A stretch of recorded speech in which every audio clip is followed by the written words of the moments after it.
The dust kicked up around Natalie Emerson's boots as she stepped down from the stagecoach in Terlingua, Texas. Her navy traveling dress already clinging to her skin in the oppressive July heat of 1883. She had come west to claim what was rightfully hers, the ranch her uncle had left her in his will, and she would be damned if she let anyone take it from her without a fight. The town was smaller than she had imagined, just a handful of weathered buildings clustered together against the harsh desert landscape. Mountains rose in the distance, stark and beautiful against the brilliant blue sky. The air smelled of creosote and sun-baked earth, so different from the coal smoke and damp streets of Philadelphia she had left behind. Natalie retrieved her trunk from the stagecoach driver and asked directions to the land office. The man pointed a gnarled finger down the dirt road toward a squat building with peeling paint. She thanked him and made her way through the afternoon heat, aware of curious eyes following her progress. Women were still a relative rarity in this part of Texas, especially well-dressed Eastern women traveling alone. The land office was marginally cooler inside, though not by much. A clerk with wire-rimmed spectacles looked up from his desk as she entered. "I am here about the Emerson Ranch," Natalie said, setting her traveling bag down. "My uncle Thomas Emerson passed 3 months ago and left the property to me. I have the deed and will hear." The clerk's expression shifted to something between sympathy and discomfort. "Miss Emerson, I presume?" "We received word you might be coming. I am afraid there is a complication." Natalie felt her stomach tighten. "What sort of complication?" "The water rights," the clerk said, shuffling through papers on his desk. "Your uncle's ranch shares the only reliable water source in the area with the neighboring property, the Hammond Ranch. Before he passed, there was an understanding between your uncle and Brett Hammond about water usage, but nothing was ever formalized in writing." "Then we will formalize it now," Natalie said firmly. "Where can I find Mr. Hammond?" The clerk gave her directions to the Hammond Ranch, warning her that Brett Hammond was not a man easily swayed once he had made up his mind about something. Natalie thanked him and left, her jaw set with determination.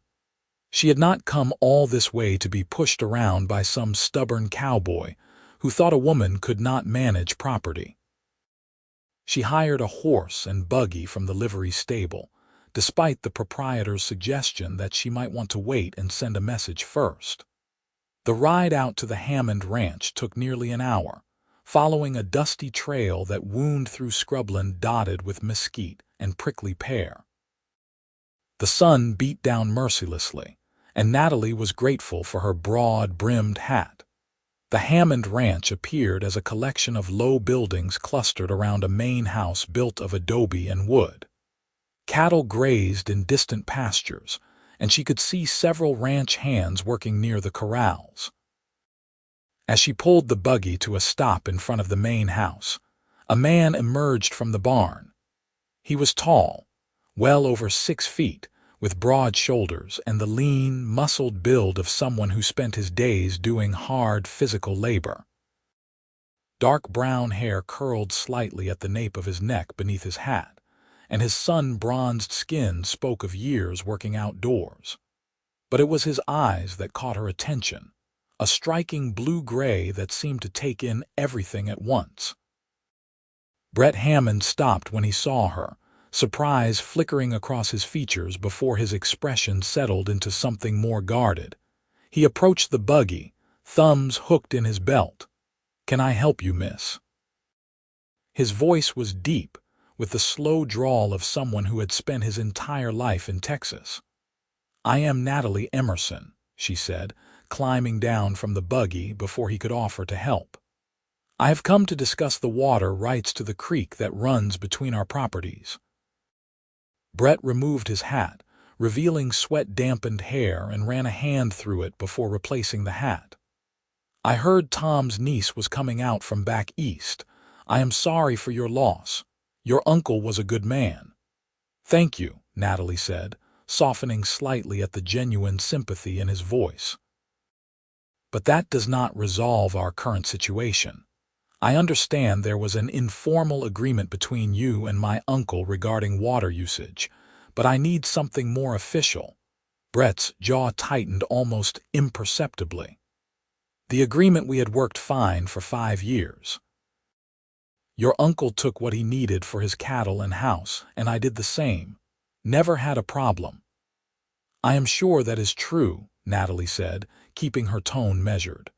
"But I need to ensure the ranch has secure access to water, especially during the dry season. I cannot operate on a gentleman's agreement with someone I have only just met." "Meaning you do not trust me to honor the same arrangement I had with Tom." "Meaning I am a businesswoman who needs legal documentation," Natalie countered. "Surely you can understand that." They stood facing each other in the afternoon sun, neither willing to back down. Up close, Natalie could see the fine lines around Brett's eyes, the result of squinting against the harsh desert light. He was younger than she had first thought, probably no more than 28 or 30. There was intelligence in those gray-blue eyes, along with a wariness she could not quite interpret. "Why do not you come inside?" Brett said finally. "We can discuss this properly, out of the heat." The interior of the house was simple but well-maintained, with thick adobe walls that kept out the worst of the heat. Brett offered her water, which she accepted gratefully, and they sat at a sturdy wooden table in what served as both kitchen and dining room. "How much do you know about ranching, Miss Emerson?" Brett asked, his tone not unkind. "Enough to know I will need to hire experienced hands and learn quickly," Natalie admitted. "But I am not some delicate Eastern flower who will wilt at the first sign of hardship, Mr. Hammond. I came here to make this work." Brett studied her for a long moment, and Natalie had the uncomfortable feeling he was seeing more than she intended to reveal. "The creek that runs between our properties is fed by a spring up in the hills," he said finally. "In the wet season, there is plenty for both ranches. But in the dry months, from about May through September, the flow decreases significantly. Your uncle and I had an arrangement where we would each take water on alternating days during those months." "That seems reasonable," Natalie said. "Can we put that in writing?" "There is more to it than that," Brett continued. "The spring itself is actually on my property. Your uncle had access to the creek where it crosses his land, but the source belongs to the Hammond Ranch." Natalie felt her heart sink. "I see." "I am not trying to cut you off from water," Brett said, leaning forward slightly. "But you need to understand the reality of the situation. If I wanted to, I could dam up that spring and you would not have legal recourse." "But you would not do that," Natalie said, her eyes meeting his steadily. "No, I would not," Brett agreed. "But some men might, and you should know where you stand." They talked for another hour, going over the details of the water situation and the challenges Natalie would face running the ranch. Brett was blunt about the difficulties, painting a picture that was far from encouraging. The Emerson Ranch was smaller than the Hammond spread, with fewer cattle and aging infrastructure. Her uncle had been in declining health for the past year, and things had been neglected. "I am not trying to discourage you," Brett said as the conversation wound down. "I am trying to make sure you know what you are getting into." "I appreciate your honesty," Natalie said, though part of her wondered if he was hoping she would give up and sell, perhaps to him. "But I am not leaving. This ranch is my future." Brett stood and extended his hand across the table. "Then I suppose we should make this official. Same arrangement as I had with Tom, alternating days during the dry season, equal access otherwise. I will have my lawyer draw up papers." Natalie stood and took his hand, expecting a brief, formal shake. Instead, his grip was warm and firm, his palm calloused from years of ranch work. The handshake lasted a moment longer than strictly necessary, and when their eyes met, Natalie felt an unexpected flutter in her stomach. "We have a deal, Mr. Hammond," she said, pulling her hand back. "Brett," he corrected. "If we are going to be neighbors, we might as well use first names." "Natalie, then," she replied. As she drove the buggy back toward town, Natalie could not shake the image of Brett Hammond from her mind. There was something about him, a quiet strength and competence, that was entirely different from the men she had known back east. He had not patronized her or dismissed her concerns, even if he clearly doubted her ability to run the ranch successfully. She would prove him wrong. She would prove them all wrong. The Emerson ranch house was smaller than the Hammond place, a two-room structure with a separate bunkhouse for ranch hands. The previous foreman had left after her uncle's death, and the few remaining hands had scattered to find work elsewhere. Natalie spent her first night alone in the house, lying awake on a lumpy mattress and listening to unfamiliar sounds, coyotes calling in the distance and the wind rattling the shutters. The next morning, she rode into Terlingua to begin the process of hiring workers and arranging for supplies. The general store owner, a weathered woman named Mrs. Chen who had come to Texas during the railroad boom, was helpful in pointing her toward men looking for work. By afternoon, Natalie had hired 2 ranch hands, both young men in their early 20s who seemed competent if inexperienced. Over the following weeks, Natalie threw herself into learning every aspect of ranch management.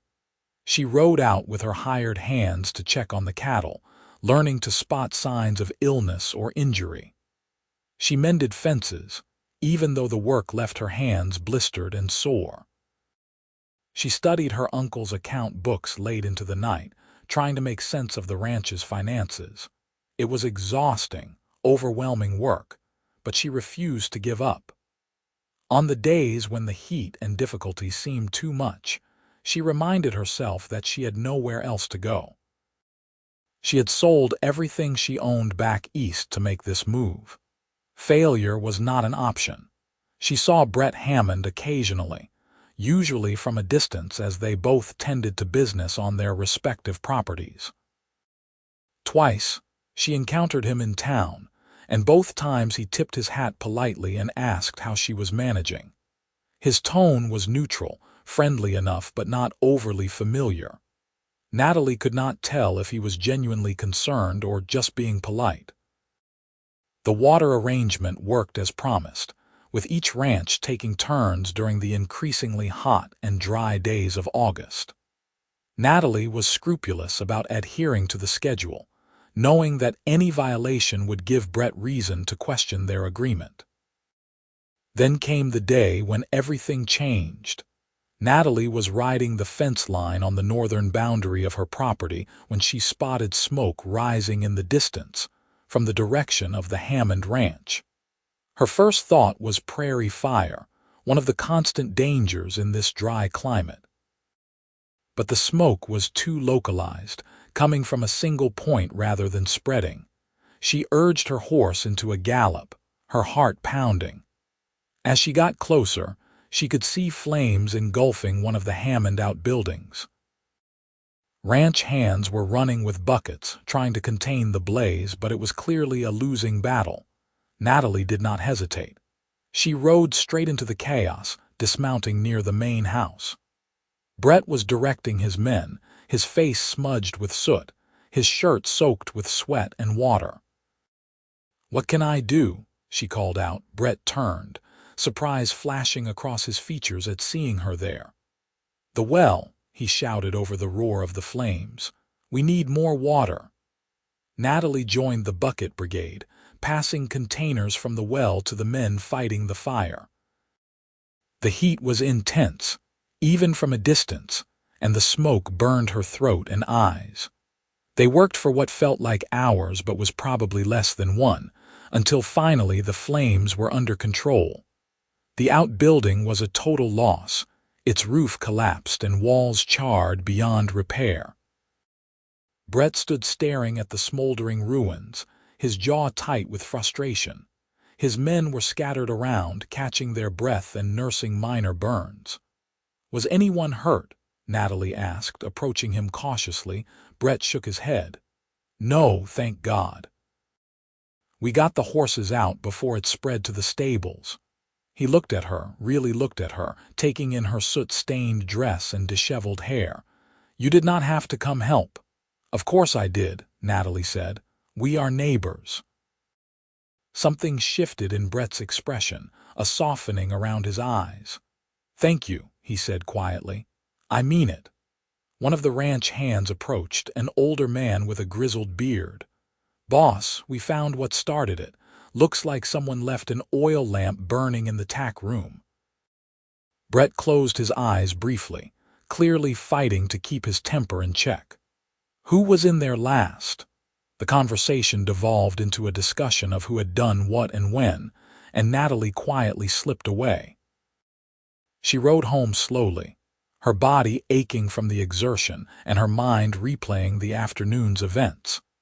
She had seen a different side of Brett today, the way he led his men with calm authority even in crisis, the way he put their safety above the loss of property. 2 days later, Brett appeared at her door just after dawn. Natalie answered still in her dressing gown, her hair in a braid over one shoulder. "I apologize for the early hour," Brett said, removing his hat. "But I wanted to thank you properly for your help the other day. I also wanted to bring you this." He held out a wrapped package. Natalie took it, curious, and opened it to find a beautifully tooled leather journal. "I noticed you keeping notes about the ranch," Brett explained. "Thought you might appreciate something better than those loose papers I saw you with in town." Natalie was touched by the thoughtfulness of the gift. "Thank you, Brett. You did not have to do this." "I wanted to," he said simply. "And I wanted to apologize if I have seemed dismissive of your efforts. You have worked harder than I expected, and the ranch is looking better than it has in months." The compliment warmed her more than it should have. "That means a great deal coming from you." They stood there for a moment, an unexpected awkwardness settling between them. Brett cleared his throat and replaced his hat. "Well, I should let you get back to your morning. Just wanted to drop that by." After he left, Natalie sat at her small kitchen table with a cup of coffee, running her fingers over the smooth leather of the journal. She opened it and found an inscription on the first page in strong, angular handwriting. "For Natalie, may all your ventures be successful. Brett Hammond." She smiled and started making notes about the day's tasks, but her mind kept drifting back to the man who had given her the gift. As summer turned toward fall, Natalie and Brett saw more of each other. It started innocently enough. Brief conversations when their paths crossed, advice sought and given about ranching challenges. Brett proved to be a generous neighbor, lending her equipment when she needed it and offering guidance without being condescending. Slowly, Natalie began to understand the rhythms of ranch life, the constant cycle of tending to animals, maintaining property, and preparing for whatever challenges the weather might bring. She learned to read the sky for signs of rain, to spot a lame cow from 50 yards away, to calculate feed costs and market prices in her head. She also began to understand Brett Hammond. He was a man of few words but many actions, the sort who would never promise what he could not deliver, but who would move heaven and earth to keep the promises he made. He had inherited the ranch from his father 10 years earlier, and had built it into one of the most successful operations in the region through sheer hard work and smart management. He was also, Natalie had to admit to herself, attractive in a way she had not expected. It was not just his physical appearance, though she could not deny the flutter in her stomach when she saw him riding toward her across the open range. It was his competence, his quiet confidence, the way his rare smiles transformed his entire face. She told herself not to be foolish. Brett Hammond was her neighbor and business associate, nothing more. He had never given any indication he thought of her as anything beyond that, and she had a ranch to run, a future to secure. She could not afford to be distracted by romantic notions. But then came the night of the town social. Terlingua might have been small, but it still found reasons to celebrate. The September social was held in the largest barn in town, with lanterns strung from the rafters and tables laden with food. Nearly everyone from the surrounding ranches attended, eager for the chance to socialize and dance. Natalie had debated whether to go. She had been in Terlingua for 2 months now and had been so focused on the ranch that she had made few friends. But Mrs. Chen from the general store had insisted, telling her it was the perfect opportunity to become part of the community. So Natalie put on her best dress, a deep green silk she had brought from Philadelphia, and arranged her dark hair in an elegant, upswept style. When she arrived at the barn, conversation momentarily stuttered as people took notice of her. "You clean up real nice, Miss Emerson," one of the townsmen said with a friendly grin. Natalie smiled and thanked him, then made her way to where Mrs. Chen was holding court near the refreshment table. The older woman introduced her to several other ranch wives, and Natalie was soon engaged in conversation about everything from cattle prices to the best recipes for sourdough bread. She was laughing at a story about a particularly stubborn mule when she felt someone's gaze on her. She turned and found Brett Hammond standing near the barn entrance, staring at her with an expression she could not quite read. He was dressed differently than she had ever seen him, in a clean white shirt and dark vest, his hair neatly combed. He looked almost uncomfortable in the formal clothes, but undeniably handsome. Their eyes met across the crowded barn, and Natalie felt her breath catch. Brett crossed the room toward her, his long strides eating up the distance. The women she had been talking to suddenly found reasons to excuse themselves, leaving Natalie standing alone as he approached. "Evening, Natalie," he said, his voice slightly rough. "Good evening, Brett," she replied, acutely aware of how her heart was racing. "You look lovely," he said, then seemed almost surprised he had spoken the words aloud. "Thank you," Natalie said, feeling heat rise in her cheeks. "You look quite handsome yourself." The fiddle music started up and couples began moving to the makeshift dance floor.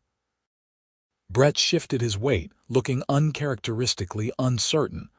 "Would you care to dance?" he asked. Natalie smiled. "I would like that." Brett led her onto the floor, one hand settling at her waist while the other took her hand.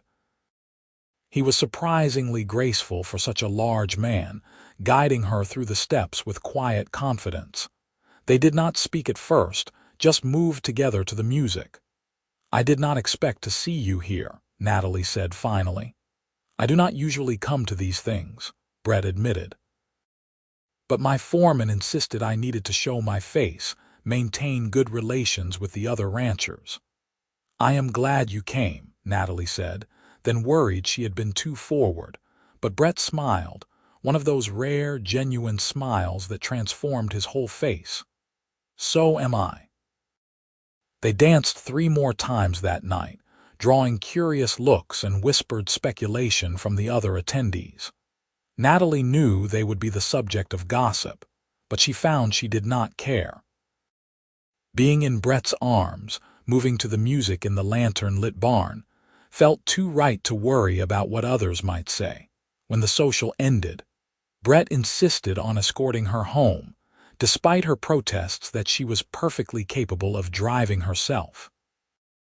They rode in companionable silence for most of the journey, the night air cool and pleasant after the heat of the day. "Natalie," Brett said as they approached her ranch house, "I have been meaning to ask you something." "Yes." Her heart was pounding again. "There is a cattle auction in Fort Davis in 2 weeks. I was planning to go, look at expanding my herd. I thought you might want to come along, see how it is done. could be useful for your operation." "I would like that," Natalie said, trying to keep the excitement from her voice.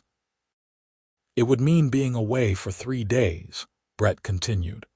2 days of travel and a day for the auction. But it is an important part of ranching, knowing how to assess stock and negotiate prices. "I understand," Natalie said. "I trust my hands to manage things for a few days." Brett helped her down from the wagon, his hands lingering at her waist perhaps a moment longer than necessary. They stood close together in the moonlight, and Natalie was certain he was going to kiss her. Instead, he stepped back and tipped his hat. "Good night, Natalie." "Good night, Brett," she said, trying not to feel disappointed. She watched him drive away, then went inside and got ready for bed. But she lay awake for hours, replaying every moment of the evening, every word they had exchanged, every time his hand had touched hers during the dances. She was falling in love with Brett Hammond. The realization should have terrified her, but instead it felt inevitable, like watching a storm roll in across the desert. There was nothing to do but prepare yourself and hope you survived intact. The trip to Fort Davis came sooner than Natalie expected. They left before dawn, Brett driving a wagon with supplies while Natalie rode beside him on horseback. The journey would take them through some of the most beautiful and harsh landscape in West Texas, through mountain passes and across sun-baked plains. Brett had arranged for them to stop at a respectable boarding house in the town of Alpine for the first night, maintaining absolute propriety. He was careful to treat her with the utmost respect, never presuming anything beyond their business relationship and growing friendship.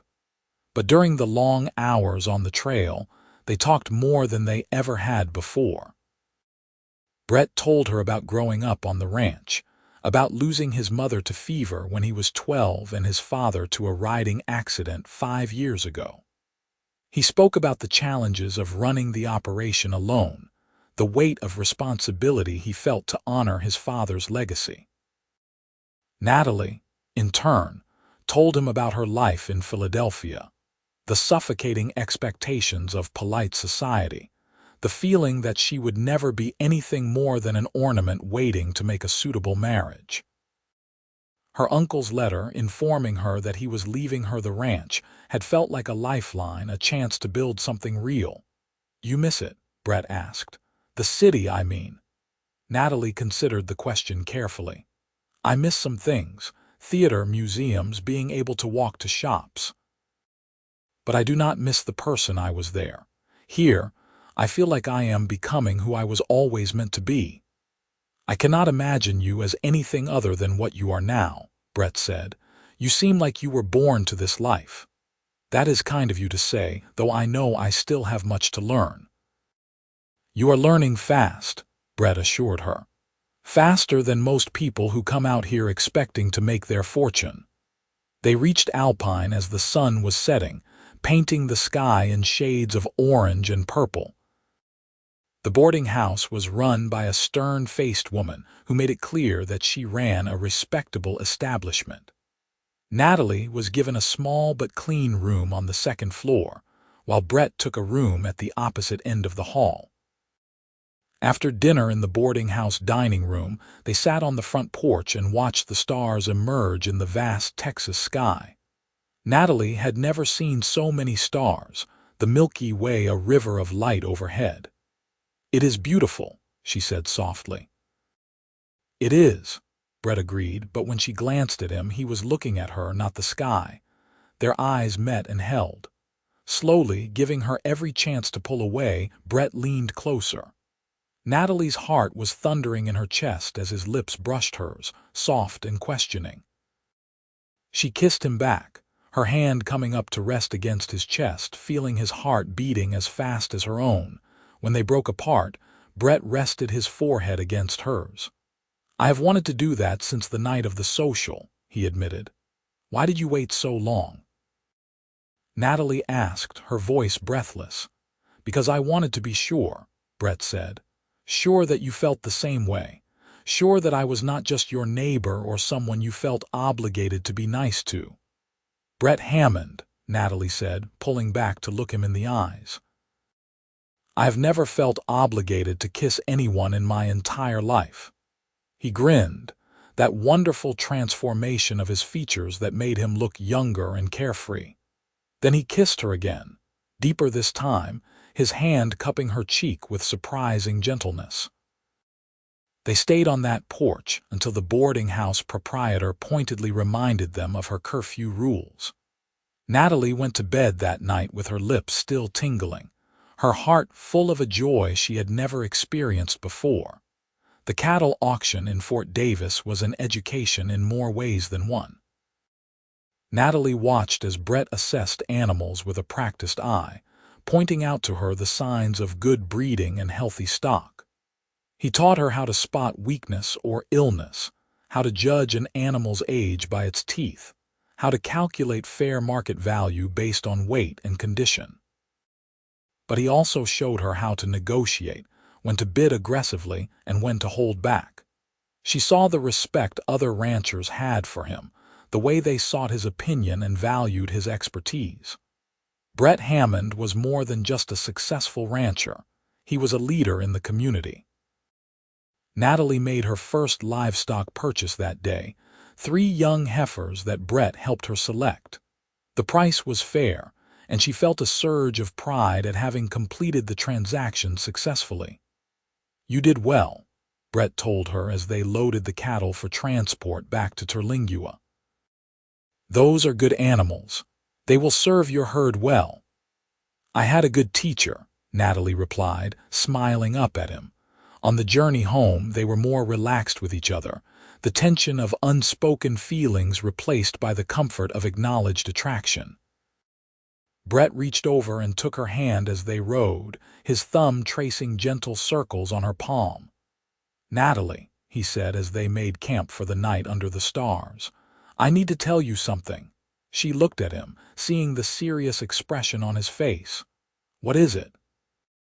I am falling in love with you, Brett said simply. I know we have not known each other long, and I know you came out here to build your own life, not to get tangled up with some rancher, but I needed you to know how I feel.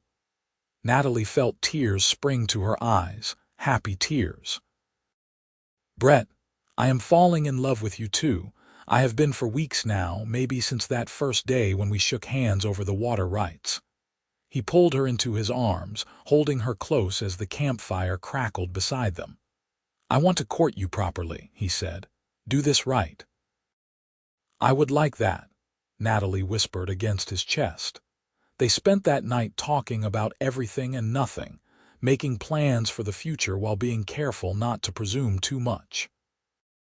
When they finally slept, it was with Natalie's head resting on Brett's shoulder, both of them wrapped in blankets under the vast Texas sky. The return to Terlingua brought them back to reality. They had their separate ranches to run, responsibilities that could not be ignored. But now there were also stolen moments together, rides across the range that ended with kissing in the shade of cottonwood trees, dinners at one ranch house or the other, long conversations on porch swings as the sun set. The town noticed, of course. In a community as small as Terlingua, little stayed secret for long, but the gossip was generally approving. Brett Hammond and Natalie Emerson made a handsome couple, and it seemed fitting that the 2 ranchers should find happiness together. Not everyone was pleased, however. A neighboring rancher named Samuel Garrett had been trying to buy the Emerson property since her uncle's death, seeing it as an opportunity to expand his own holdings. He had made Natalie several offers, each of which she had politely declined. With Natalie and Brett's relationship becoming public knowledge, Garrett's attitude shifted from persistent to hostile. He started spreading rumors that the water agreement between the 2 ranches was fraudulent, that Brett was taking advantage of an inexperienced woman to secure more water for his own stock. Natalie was in town picking up supplies when she overheard 2 men discussing the rumors at the general store. Her face flushed with anger, and she was about to confront them when Mrs. Chen caught her arm. "Do not give them the satisfaction," the older woman said quietly. "The best response to gossip is success. You and Brett have your agreement in writing, and anyone with eyes can see how well you are managing your ranch." Natalie took a deep breath and nodded, forcing herself to complete her shopping without acknowledging the whispers. But she was still seething when she drove her wagon back to the ranch. Brett was waiting for her, his face grim. "I heard about Garrett," he said without preamble. "I am sorry, Natalie. This is my fault." "How is this your fault?" Natalie demanded, climbing down from the wagon.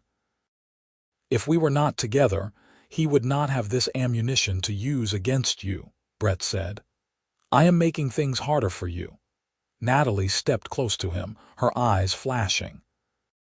"Brett Hammond, I did not fight my way out here and work myself to the bone building this ranch just to let someone like Samuel Garrett tell me who I can or cannot care about. If he has a problem with our water agreement, he can take it up with the law. Otherwise, he can mind his own business." Brett's expression softened, and he pulled her into his arms. "Have I mentioned how much I love it when you get fierce?" "You might have mentioned it once or twice," Natalie said, her anger melting away as she relaxed against him. But Garrett was not content with just spreading rumors. 2 weeks later, Natalie discovered that someone had damaged the irrigation channel that brought water from the creek to her pastures. The damage was deliberate, rocks and debris piled to block the flow. Brett helped her clear the channel and repair the damage, his jaw tight with controlled anger. "This has Garrett written all over it," he said. "We should report it to the sheriff." "And say what?" Natalie asked, though she agreed with his assessment. "We have no proof it was him. It could have been anyone."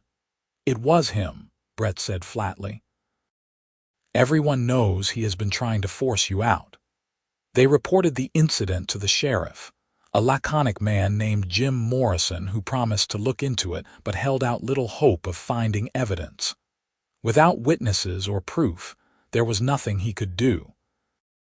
The harassment continued in small ways over the following weeks. Fences were cut, allowing some of Natalie's cattle to wander onto Garrett's property, where he claimed them as his own. Supplies she had ordered mysteriously went missing. It was never anything major enough to cripple her operation, but it was a constant source of stress and frustration. Brett was furious on her behalf, but Natalie refused to be intimidated. She hired additional hands to watch her property and kept meticulous records of every incident. She also made a point of being visible in town, conducting her business with confidence and competence, refusing to let Garrett's campaign drive her away. One evening in late October, Brett came to her ranch house with a serious expression. Natalie's heart sank, fearing he was going to suggest they end their relationship to take the pressure off her. Instead, he took both her hands in his and looked directly into her eyes. "Natalie Emerson, I love you. I want to spend the rest of my life with you, building something together that is bigger and stronger than either of us could create alone. Will you marry me?" Natalie felt tears streaming down her face as she nodded. "Yes," she said, her voice choked with emotion. "Yes, I will marry you." Brett kissed her, then pulled a ring from his pocket. It was simple but beautiful, a gold band with a single small diamond. "It was my mother's," he said as he slipped it onto her finger. "I would be honored if you would wear it." "It is perfect," Natalie whispered, looking at how the ring caught the lamplight. They were married 3 weeks later in a simple ceremony at the small church in Terlingua. Natalie wore a cream-colored dress she had commissioned from a seamstress in Alpine, with lace at the collar and cuffs. Brett wore a new suit that made him look both handsome and slightly uncomfortable. Mrs. Chen stood up as Natalie's witness, while Brett's foreman served as his. The ceremony was brief but heartfelt, and when the pastor pronounced them husband and wife, Brett kissed her with a tenderness that made Natalie's heart soar. The reception was held at the largest restaurant in town, with food and dancing that lasted well into the evening. Ranchers and townspeople who had been skeptical of the Eastern woman who thought she could run a ranch now toasted her happiness and wished the couple well. Even Samuel Garrett made an appearance, though he left early and his congratulations were stiff and clearly forced. Natalie noticed Brett watching the man with barely concealed suspicion, but she squeezed her husband's hand and pulled his attention back to her. "This is our day," she said firmly. "Do not let him ruin it." As the evening wound down, Brett took Natalie's hand and led her out to the wagon he had waiting. But instead of heading toward either of their ranch houses, he turned down a different road. "Where are we going?" Natalie asked, curious. "You will see," Brett said, a mysterious smile on his face. They drove for about 20 minutes, finally stopping in front of a house Natalie had never seen before. It was larger than either of their existing homes, built in the Spanish colonial style with a wide front porch and a red tile roof. Flower boxes sat beneath the windows, though they were currently empty. "Brett, what is this?" Natalie asked, confused. Instead of answering, Brett climbed down from the wagon and came around to her side. Then, to her complete surprise, he swept her up into his arms. "Brett!" she exclaimed, laughing. "What are you doing, carrying my wife over the threshold of our new home?" he said, grinning. "What does it look like I am doing?" He carried her up the porch steps and through the front door, setting her down gently in what would be their parlor. The house was empty of furniture but clean and well-maintained, with large windows that would let in plenty of light. "I have been building this for the past 2 months, Brett explained, his arm around her waist. "I wanted us to have a fresh start, a place that was ours together, not yours or mine but ours." Natalie walked through the rooms, marveling at the care that had gone into every detail. There was a large kitchen with a modern stove, a dining room that could seat a dozen people, and 3 bedrooms upstairs. The master bedroom had a fireplace and windows that looked out over the range. "Brett, it is beautiful," she said, turning to face him with tears in her eyes. "But what about our ranches?" "I have been thinking about that," Brett said. "What if we combine them? The Hammond and Emerson ranches become one operation. We keep both houses for our workers, but we live here, right between the 2 properties." Natalie considered this. It made practical sense, eliminating the redundancy of running 2 separate operations. But more than that, it felt right, a true partnership where neither of them had to give up what they had built. "I think that is a wonderful idea," she said, "but only if we are true partners. Equal say in all decisions." "I would not have it any other way," Brett assured her. "You have proven you are more than capable of managing a ranch. I want your input and expertise." He kissed her then, slow and deep, his hands tangling in her hair. Natalie melted against him, marveling at how safe and cherished she felt in his arms. They spent their wedding night in the empty house, making love on blankets Brett had thoughtfully brought, christening their new home with joy and passion. Afterward, lying in Brett's arms with moonlight streaming through the windows, Natalie had never felt more content. "I love you," she whispered. "I love you too," Brett replied, pressing a kiss to her forehead. "Thank you for taking a chance on a stubborn cowboy who did not know what he had when you first rode up to his ranch. Thank you for seeing past the Eastern woman who did not know the first thing about cattle," Natalie countered. They laughed together, then fell into comfortable silence, listening to the night sounds of the desert. The combined Hammond-Emerson ranch proved to be even more successful than either operation had been separately. With Brett's experience and Natalie's business acumen, they streamlined operations and increased profitability. The water that had once been a source of potential conflict now served their joint enterprise, the creek running through the heart of their combined property. Samuel Garrett made one more attempt to cause trouble, trying to claim that the merger of the ranches violated some obscure property law. But the lawyer Brett and Natalie hired made short work of his accusations, and Garrett eventually gave up, moving his own operation to a different county where he would not have to see the success of the couple he had tried to undermine. Life settled into a comfortable rhythm. Natalie and Brett worked side by side during the day, managing their cattle and horses, dealing with the endless tasks that ranch life demanded. In the evenings, they would sit on the porch of their beautiful home and watch the sun set over the land they both loved. They also became more involved in the Terlingua community. Natalie started a lending library in the general store, donating books she had brought from Philadelphia and ordering new ones with a portion of the ranch's profits. Brett helped organize a cattlemen's association to help smaller ranchers negotiate better prices at market. A year after their wedding, Natalie discovered she was pregnant. Brett was overjoyed, though he immediately became overprotective, trying to prevent her from doing any of the ranch work she had been handling since she arrived in Texas. "I am pregnant, not made of glass," Natalie told him firmly. "Women have been having babies and working for thousands of years. I will be fine."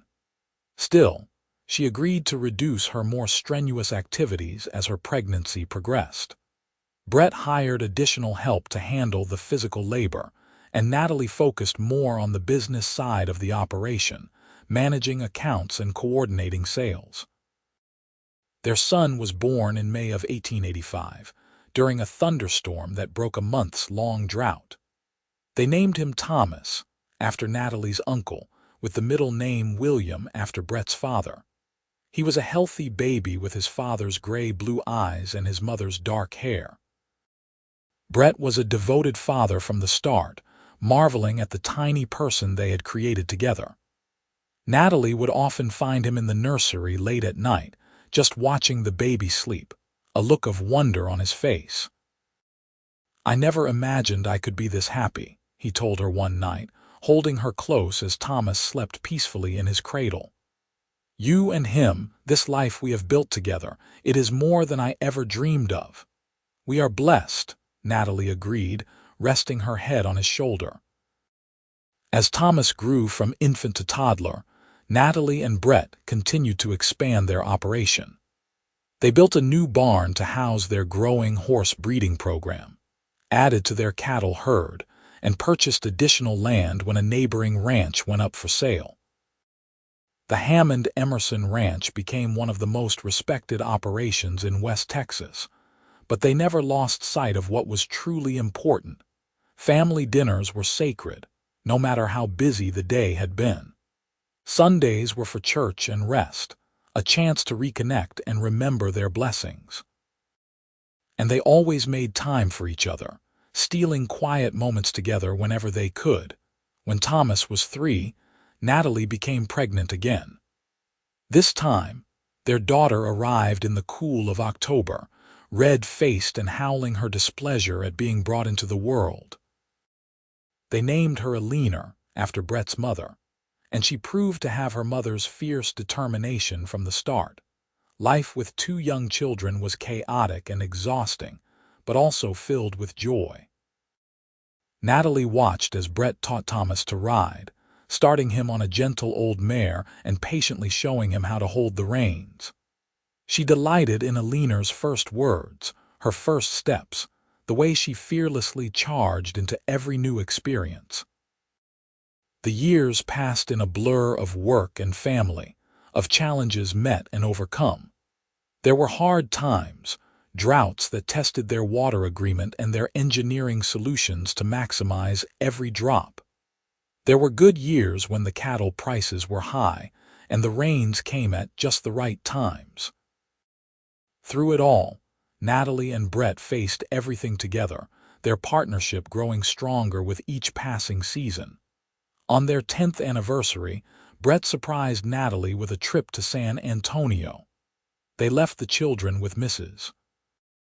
Chen, who had become like a grandmother to them, and spent 3 days enjoying the city's restaurants, theaters, and shops. "You ever regret it?" Brett asked one evening as they walked along the river walk. "Giving up city life to be a rancher's wife in the middle of nowhere?" Natalie stopped and turned to face him, taking both his hands in hers. "Brett Hammond, I have never regretted a single moment of my life with you. Yes, the city has its charms and it is nice to visit.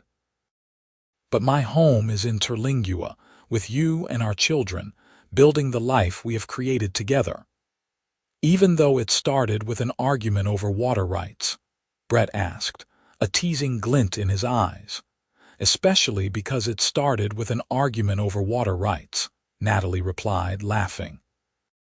"We have come a long way from that first handshake." "We have," Brett agreed, pulling her close. "And I intend to spend the rest of my life making sure you never regret choosing this life, choosing me." They returned to Terlingua refreshed and even more committed to each other. The ranch continued to prosper, and their family continued to grow. 2 more children followed, another son they named James and a daughter they called Margaret.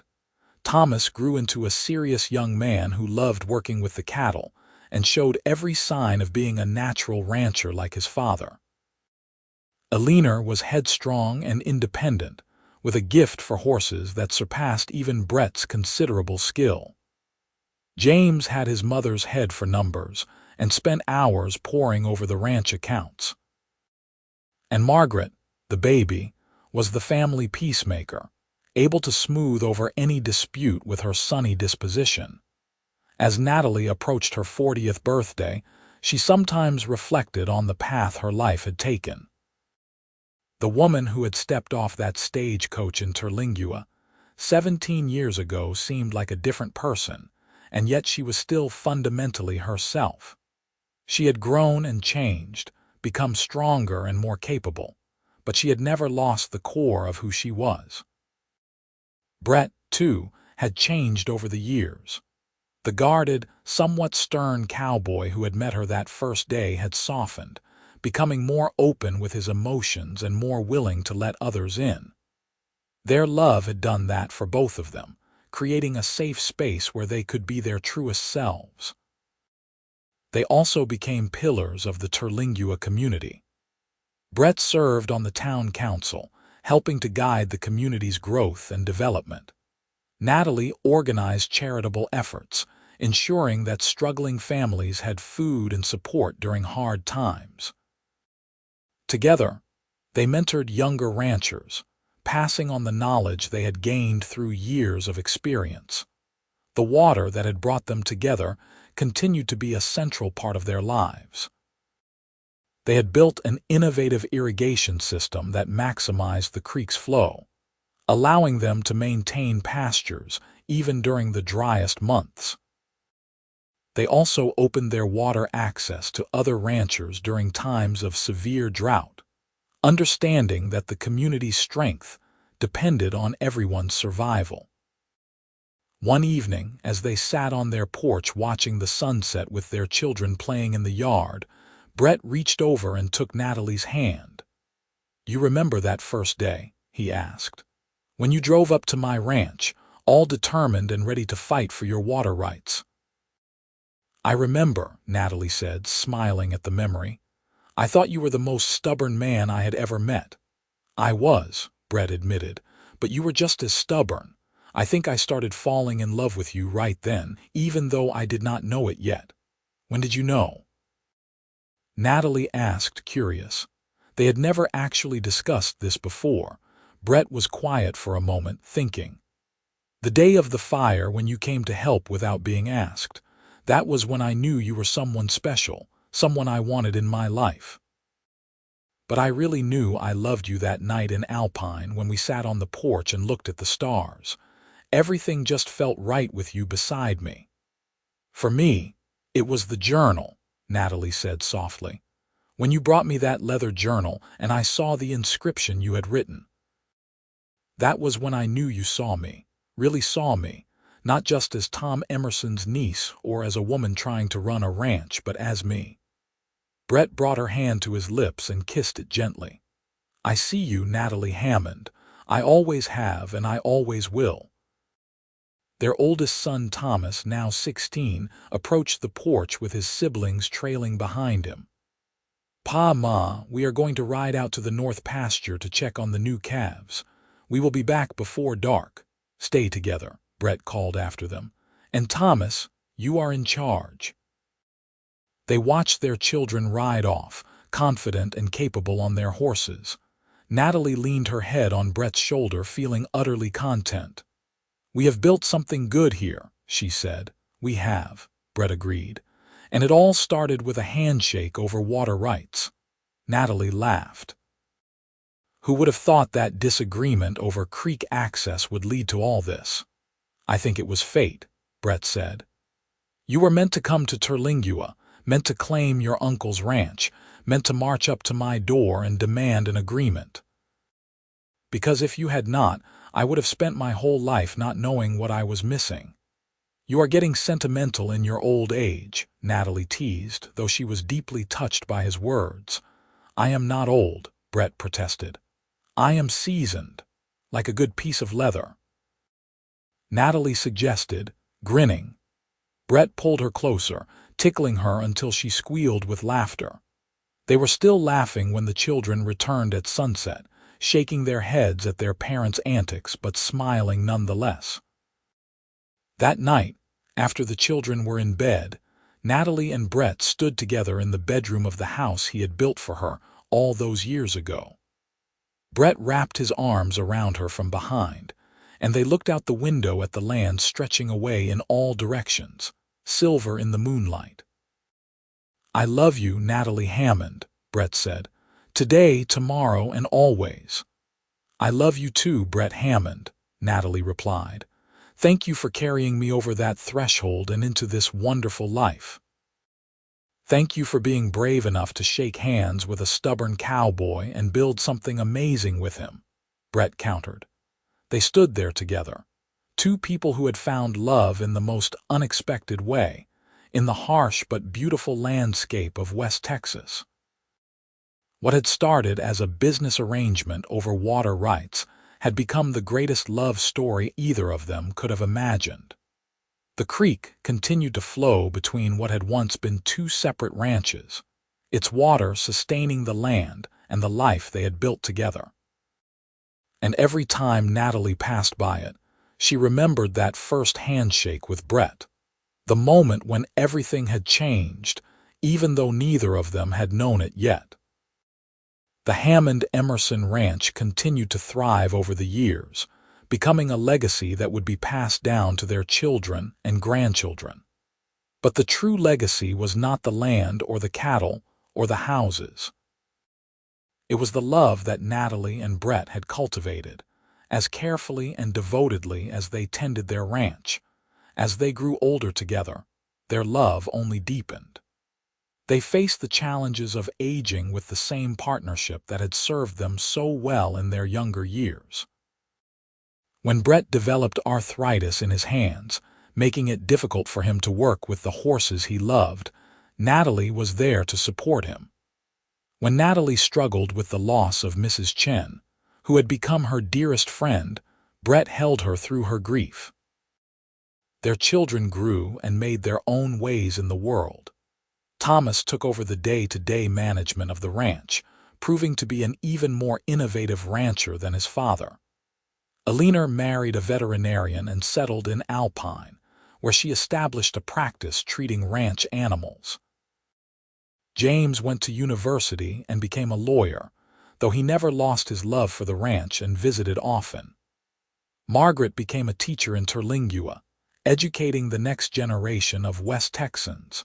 Grandchildren followed, filling the ranch house with laughter and energy.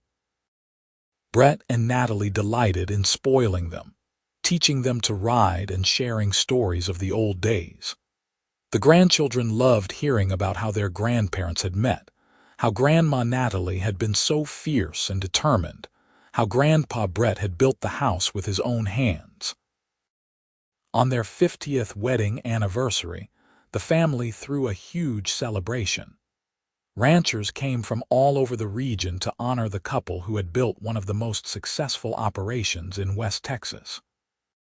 The party was held in the same barn where Natalie and Brett had danced together for the first time, now considerably expanded and improved, but still fundamentally the same. As the evening wound down and the guests began to leave, Natalie and Brett found themselves alone in the barn, just as they had been all those years ago at that first social. "May I have this dance, Mrs. Hammond?" Brett asked, extending his hand with a formal bow. "You may, Mr. Hammond," Natalie replied, placing her hand in his. They swayed together to music only they could hear, moving slowly in the lantern light. Brett's hands were gnarled with arthritis, and Natalie's dark hair was now silver, but the love in their eyes was as bright as it had been on their wedding day. 50 years, Brett marveled. It does not seem possible. 50 years since you carried me over the threshold of this house you built for us, Natalie said. 50 years of partnership and love. And it all started with you demanding water rights, Brett said, chuckling. Best business decision I ever made, Natalie replied. Though I got much more than water access out of that deal. What did you get? Brett asked, though he knew the answer. Everything, Natalie said simply. A home, a family, a purpose, and the love of the most wonderful man I have ever known. I am the one who got the better end of that deal, Brett argued. You gave me a reason to build something beyond just a successful ranch. You gave me a life worth living. They kissed then, soft and sweet, a kiss that held 50 years of love and partnership and shared dreams realized. When they finally left the barn and returned to their home, Brett insisted on one more tradition. Despite his age and his aching joints, he swept Natalie up into his arms just as he had on their wedding night. Brett Hammond, you are going to hurt yourself. Natalie protested, though she was laughing. Nonsense, Brett said, carrying her through the door and over the threshold once more. I am still the same cowboy who built this house for you. He set her down gently in their parlor, the same room where he had first carried her all those years ago. The house was furnished now, filled with 50 years of memories and mementos. Photographs of their children and grandchildren covered the walls. The leather journal Brett had given Natalie sat on a shelf, its pages filled with her neat handwriting chronicling their life together. They went to bed that night as they had every night for 50 years, wrapped in each other's arms, grateful for another day together. The ranch was quiet around them, the cattle settled for the night, the horses dozing in their stalls. The creek that had brought them together continued its eternal flow, carrying water to the land they had tended and loved. Natalie and Brett Hammond had built more than a successful ranch in the harsh West Texas desert. They had built a life, a family, a legacy of love that would endure long after they were gone. And it had all begun with a simple handshake over water rights, a business arrangement between two stubborn people who had no idea they were shaking hands with their future. As the moon rose over the Hammond Emerson ranch, casting silver light across the land, the house stood solid and strong, a testament to the cowboy who had built it for the woman he loved.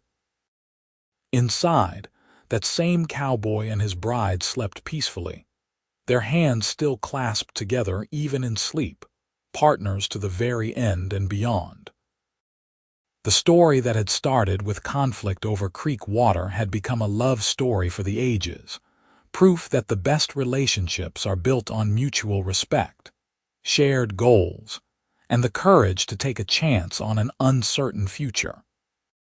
Natalie had taken that chance when she stepped off the stagecoach in Terlingua, and Brett had taken it when he extended his hand in that first handshake. Neither had known where that simple gesture would lead, but both had been brave enough to follow where it took them. And in the end, That bravery had given them everything. A thriving ranch, beautiful children, precious grandchildren, and most importantly, a love that had sustained them through 50 years of joy and sorrow, triumph and challenge. They had faced it all together, the stubborn Eastern woman and the quiet cowboy, and they had built something beautiful. The threshold Brett had carried Natalie over on their wedding night was more than just the entrance to a house.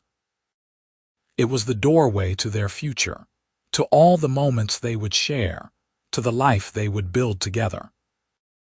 And every time they crossed that threshold, whether Brett was carrying her or they were walking side by side, it was a reaffirmation of the choice they had made to love each other, to build a life together, to be partners in every sense of the word. Their love story became legend in Terlingua, the tale of the lady rancher from Philadelphia and the cowboy who won her heart. But to Natalie and Brett, it was simply their life, the wonderful, challenging, beautiful life they had chosen together. And as the years continued to pass and their love continued to grow, they never forgot that it had all started with a handshake over water rights and ended with the cowboy carrying his bride over the threshold of the home he had built for their future together.